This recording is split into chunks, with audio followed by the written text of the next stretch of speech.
Welcome, good thinkers, to Good Thinking Live. I am so glad you're here, and I'm really glad that this week it's working. I went to fire up this episode last week, looking forward to seeing you from all over the world, all these good thinkers, and then everything was down. So I thought it was my internet. Later to find out that this whole streaming service that I use to do the Good Thinking show got wrapped up into with all the Facebook being down. But I didn't know that at the time. So I'm here waiting and waiting and waiting. And thank you for your patience and showing up again. And I think it's going to be a really fun show. So please let me know, as you know the drill, if you're a regular good thinker, let me know who you are and where you're from. Jennifer's here.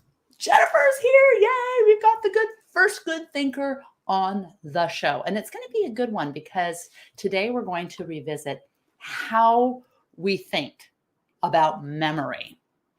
And there's some kind of intriguing news and some good news. So stay tuned. And we have got Valeria from Brazil. Welcome, Valeria. I'm so glad you're here. Yay, Abdurrahman. I forget, where are you from?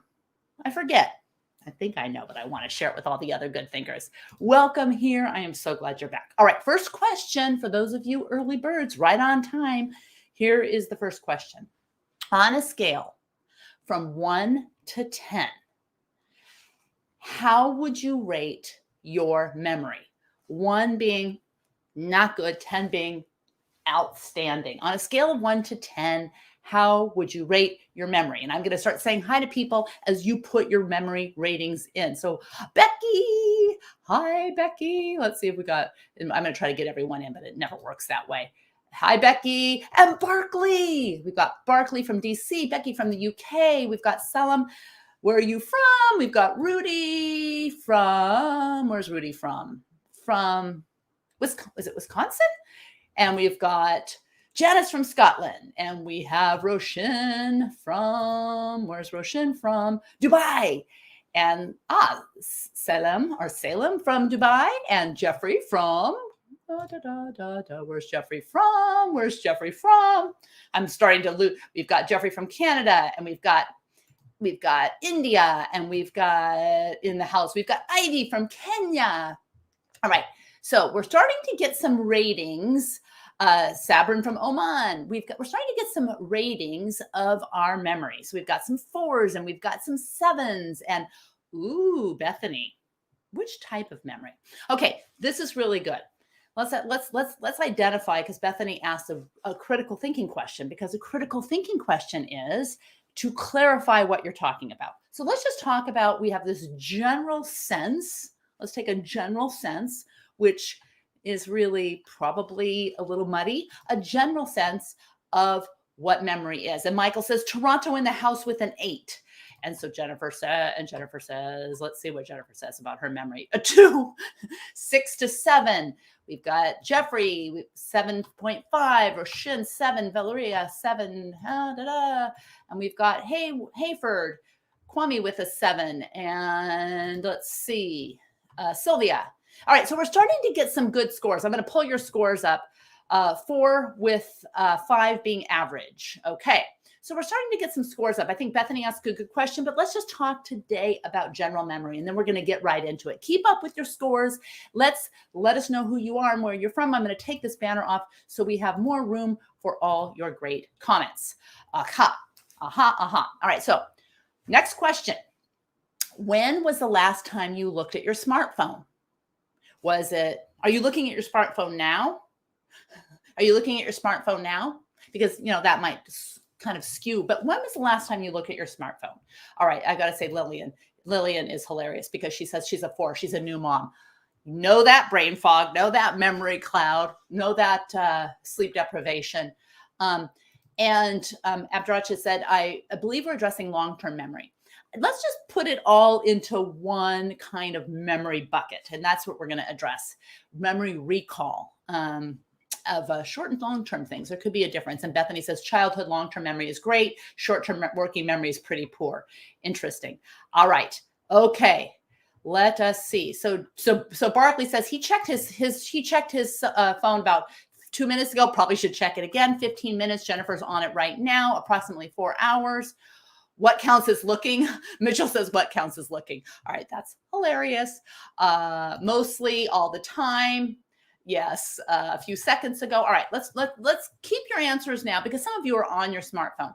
But on average, and we're going to ask a lot of questions and I'm going to get right into it. On average, how many times do you think Americans open their phones? And I don't think it's any different with a lot of people, but you got to look at the evidence. So how many times do you think Americans look at their phones or open their phones on average per day?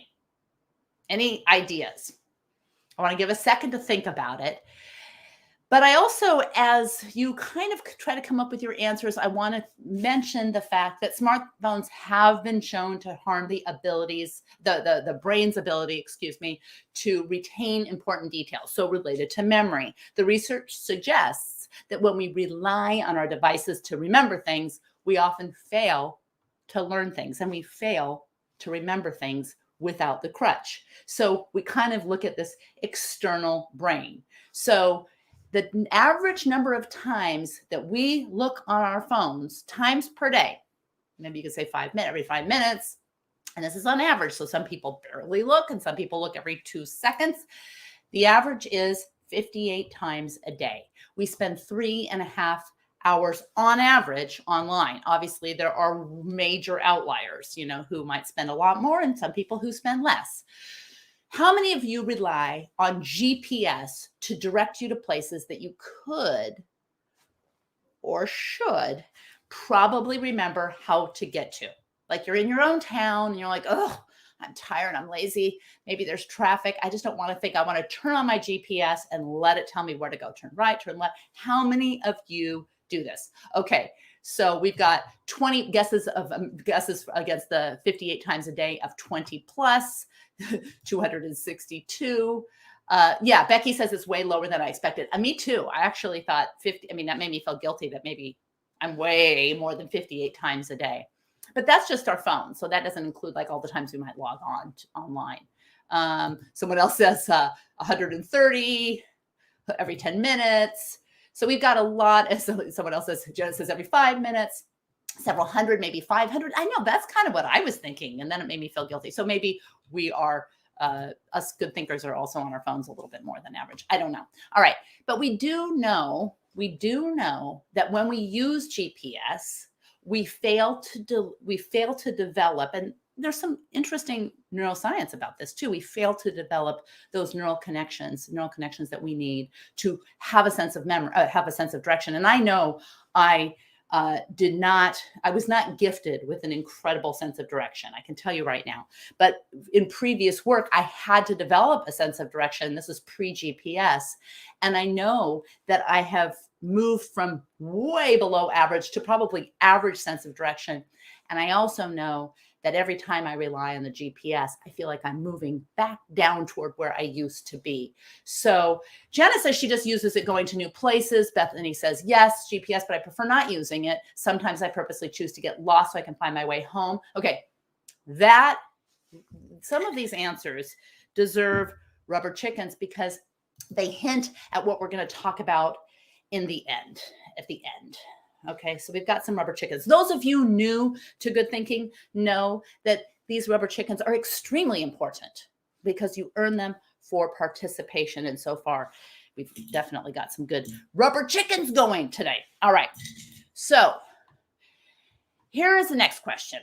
Is there anything that you feel that you're really good at?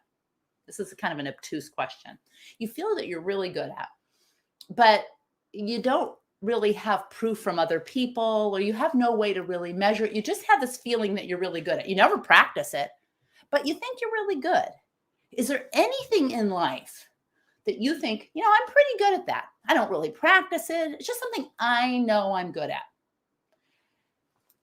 Anyone have something? I mean, I sometimes think maybe I would be good at, reading other people or something like that. And, I don't really keep track of how many times I read them and I'm right and I read them and I'm wrong, but I have this sense that maybe I'm good at that.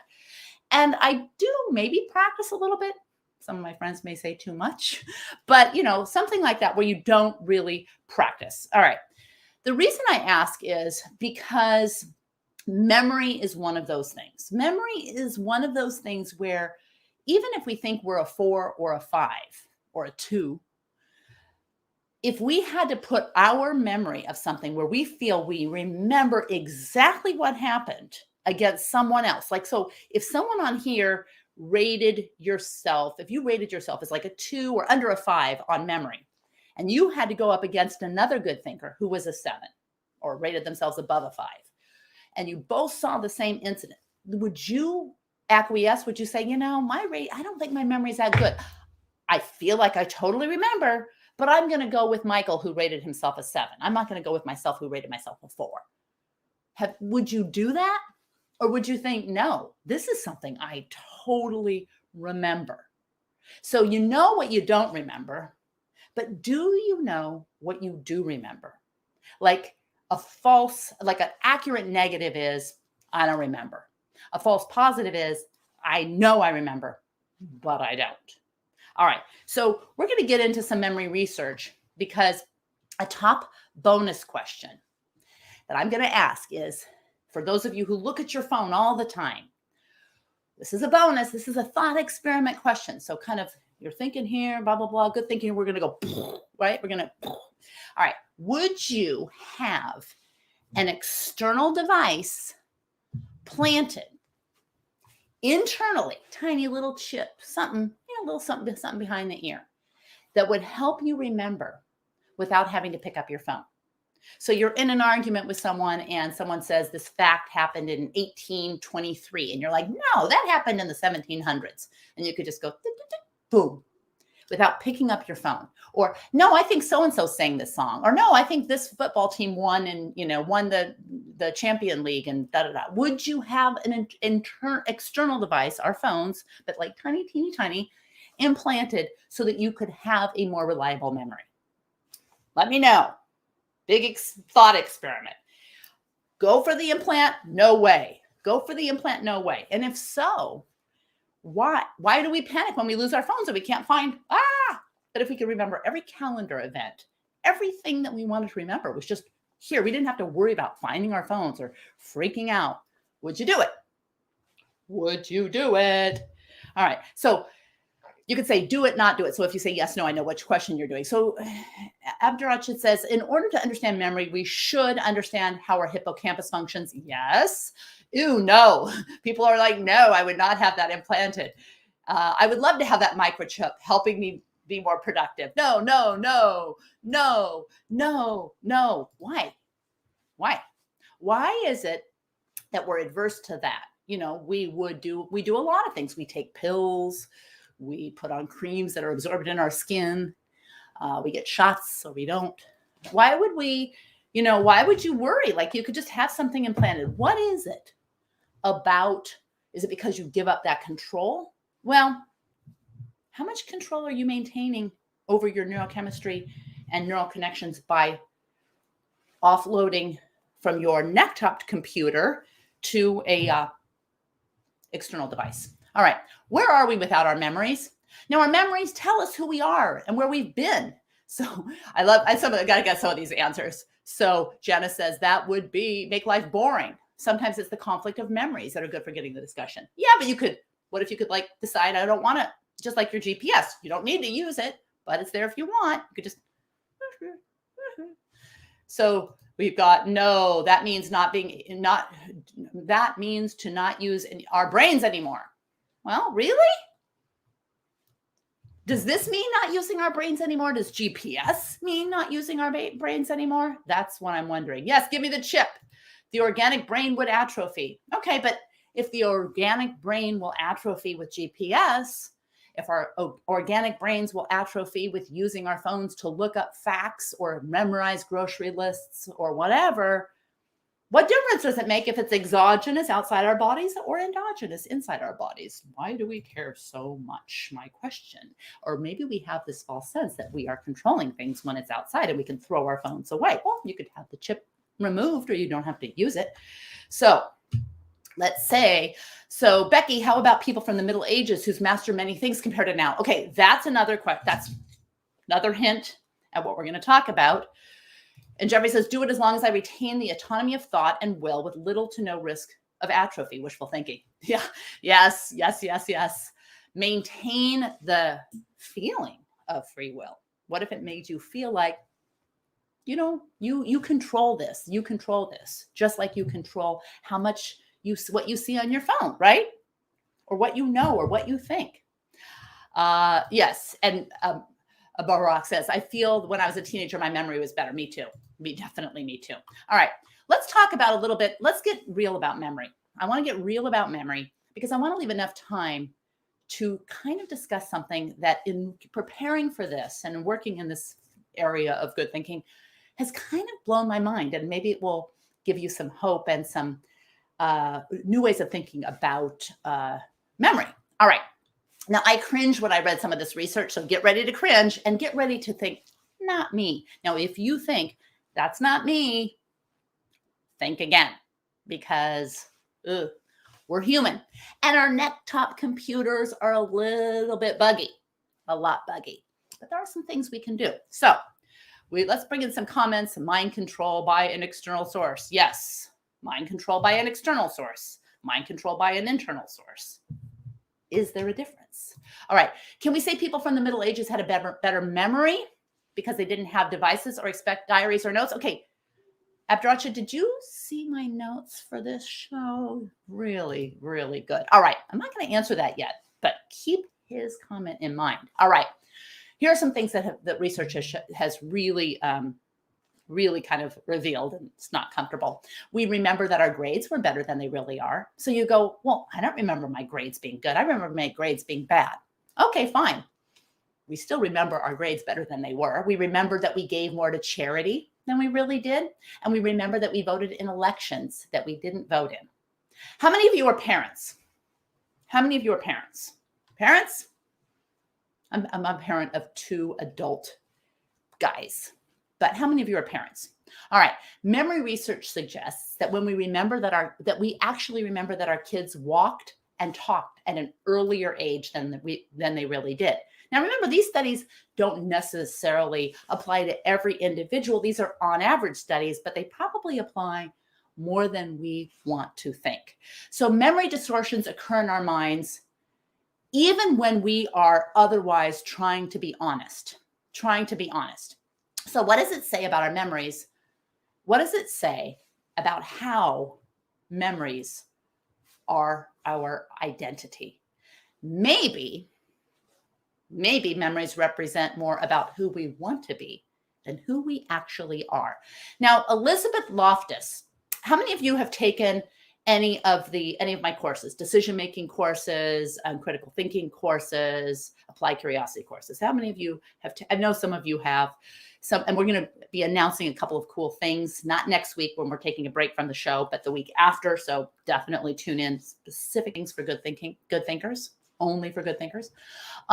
But if you have taken courses, you probably remember me mentioning Elizabeth Loftus, who is a professor of psychology who got interested in memory research. Her sister was an attorney, and her sister said, hey, all these psychologists just do these esoteric things. Why don't you do something meaningful and helpful? So she decided to take on memory, and specifically eyewitness testimony, to prove that 2 things. One, our supposed repressed memories that get unsuppressed, or repressed memories that get unsuppressed, are not as valid as we think they are. And also that eyewitness testimony is really, really shaky.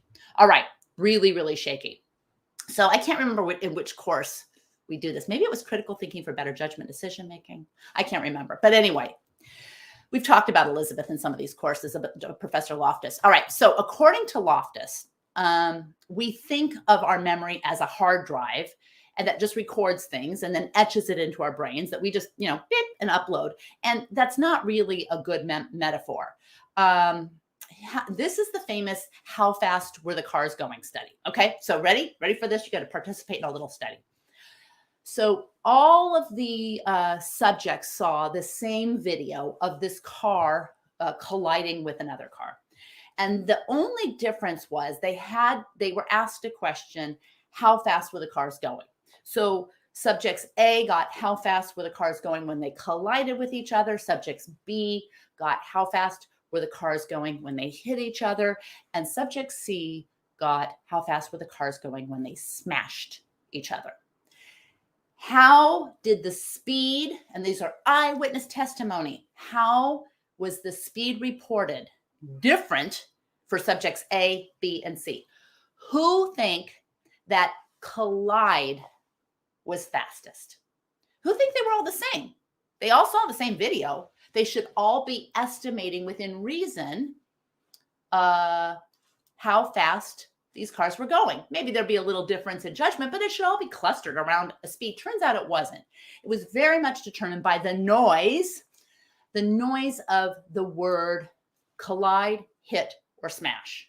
Who wants to take a guess at the fastest speed that the cars were going? Which word was associated with the fastest speed? Significantly.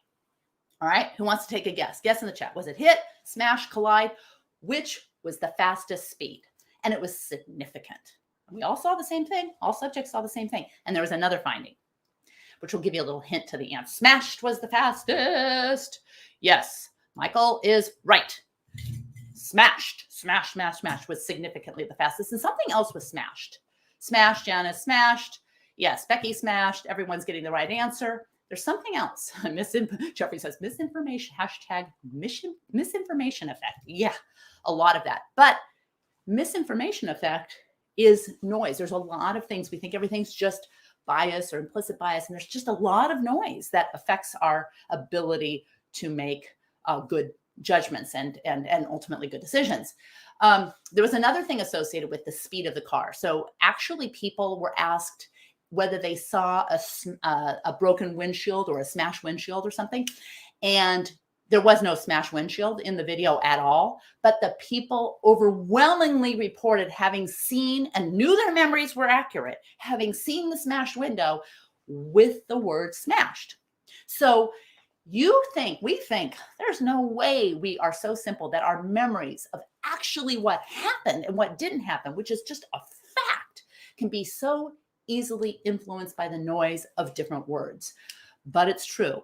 And the more we learn about memory, the more we realize that no matter how we judge our memory, and Bethany's point about different memories being judged differently, absolutely. And these are general concepts. The more we learn, the more we realize that our memories are reconstructions. We put all these different things that we have in our brains together, and we build memories from these components, like Legos. We build memories like Legos. We've got these little Lego pieces and we put it together. If I plant a false memory in your mind, does it have repercussions? Does it affect your later thoughts or your later behaviors? If I plant a false memory, and I don't have to plant it with a chip, I can just plant it with a word. One study planted a false memory telling subjects that as a child, they got sick eating certain foods. Hard-boiled eggs, dill pickles, strawberry ice cream. They just made it up. But they told the subjects, listen, we found out from your parents that you got sick eating these certain foods as a child. Researchers found that once they planted this false memory, people didn't want to eat that food as much at an outdoor picnic. And these false memories weren't necessarily, bad or unpleasant. So what if researchers had planted a warm, fuzzy memory involving healthy foods like asparagus? Do you think that they would get people to want to eat more asparagus? Some positive memory, some warm, fuzzy memory about some healthy food. Do you think it would work? Are you skeptical? Well, the research is pretty overwhelming that planting these false memories has an effect on what you believe and how you behave. It turns out that planting false memories about healthy food, having warm, fuzzy, positive effects, works. People eat more asparagus. So these studies show that you can plant these false memories and they have repercussions of affecting behavior long after the memories take hold. So here's the question.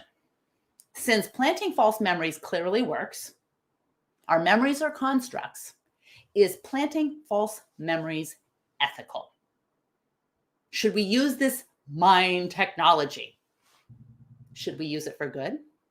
Should we use it to treat post-traumatic stress disorder, robbing people of their true memory in order to make them healthy and feel better? Should mind technology be allowed? Should we ever ban its use? Under what circumstances? Again, we don't talk on good thinking about what to think. We talk about how to improve how to think, to give ourselves this little bit of time each week to steal from what to think, to give to how to think.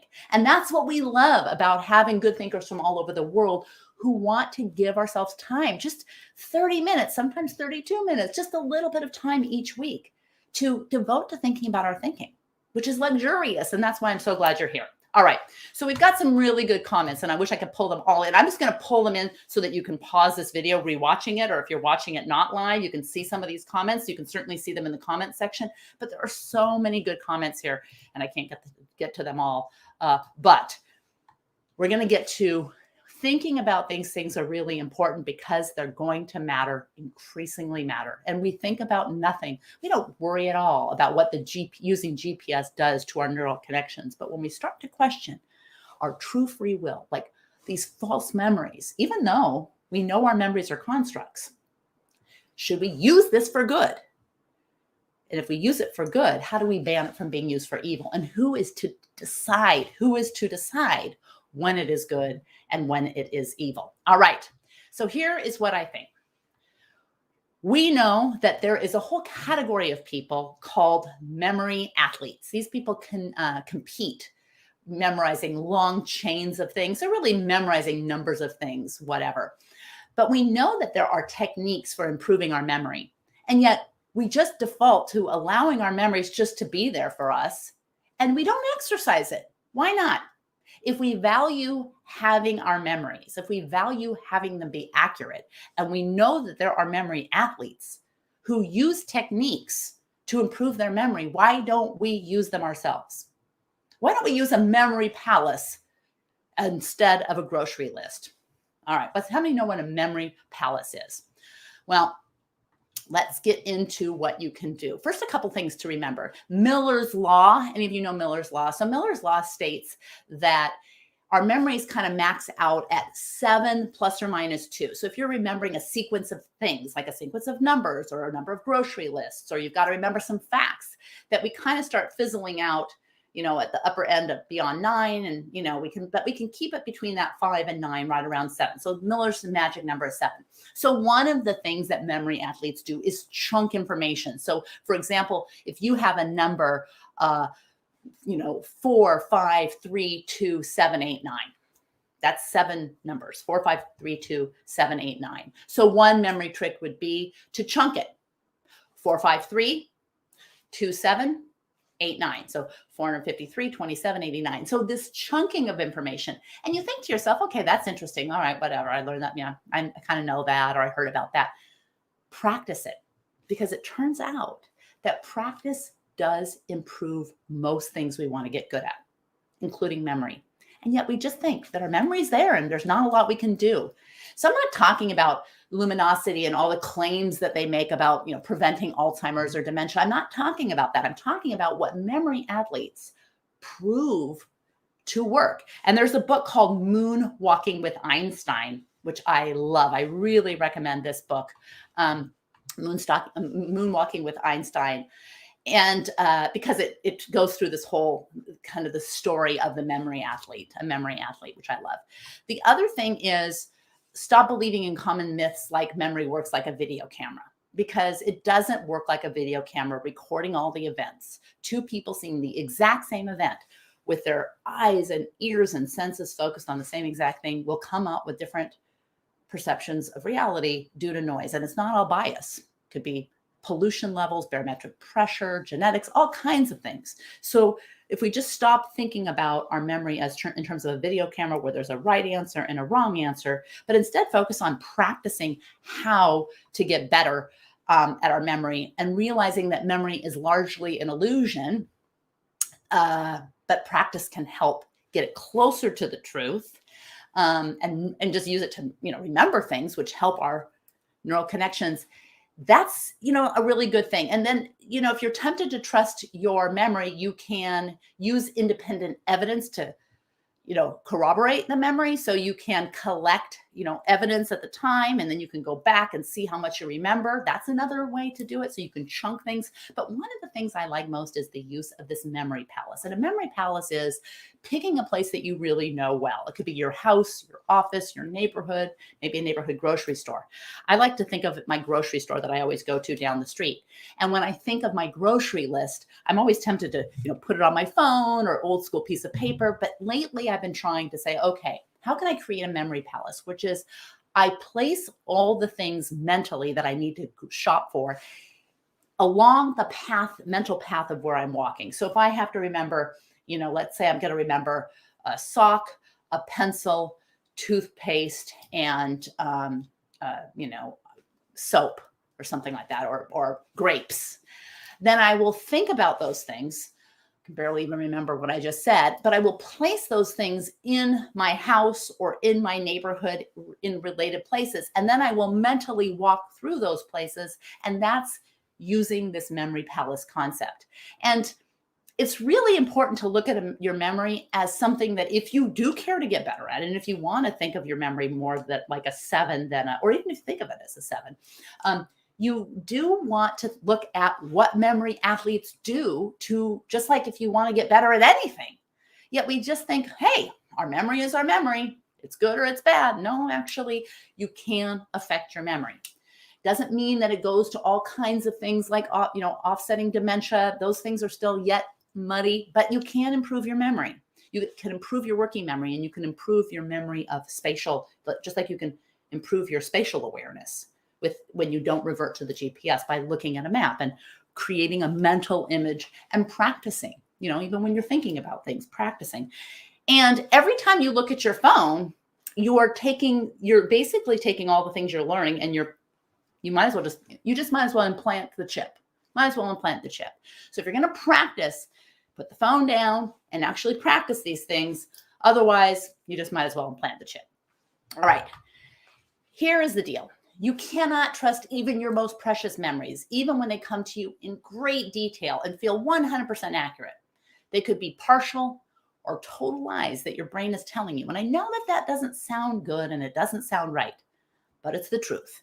Your memories are more functional than accurate. They're pieces and batches of information that your brain cobbles together like a Lego set and serves it up to you, not to present you as accurate as possible, but to provide you with the information that you will likely find most useful for how you want to see yourself and the world. So functional value, not accuracy, is the priority, and that takes practice to shift from functional value into accuracy. The good news is, like most things you can get better at, practice helps. So thanks for tuning in. I'm super glad all of you good thinkers are here. And if you're here live, awesome. If you're here later, great. We are not going to be here next week. What's next week? What's the date next week? The 18th or whatever. We're not going to be here next week. We're going to be here the week after. Mark your calendars. Is it Monday the 25th? Mark your calendars, because not only is it going to be a especially great show, we're also going to be announcing two opportunities between now and the end of the year for good thinkers only. So stay tuned, mark your calendars. You'll see the thing come up in the LinkedIn office hours and on your LinkedIn. If you follow Becky Saltzman, me, then you can get these notifications. I appreciate it immensely. And if you're here on YouTube, same thing. Subscribe, hit that bell notification, and we will be back not next week, but the week after. Have a great week.